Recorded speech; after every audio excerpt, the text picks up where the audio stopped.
गिलास जो है ये पानी डाला है इसके अंदर मैंने। ठीक है। और ये गोश्त डाल दिए। ठीक है। पानी उबल चुका है? जी पानी उबल चुका है।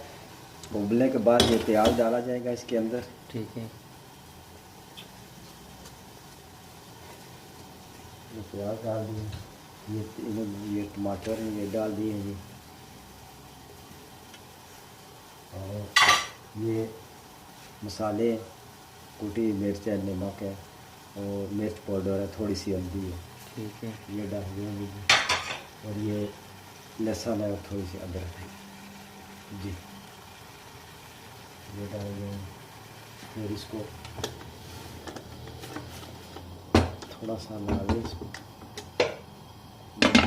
प्रेशर में रख दिए। तकरीबन 5 से 6 मिनट के लिए ये प्रेशर में चलेगा जी। 5 से 6 मिनट जी।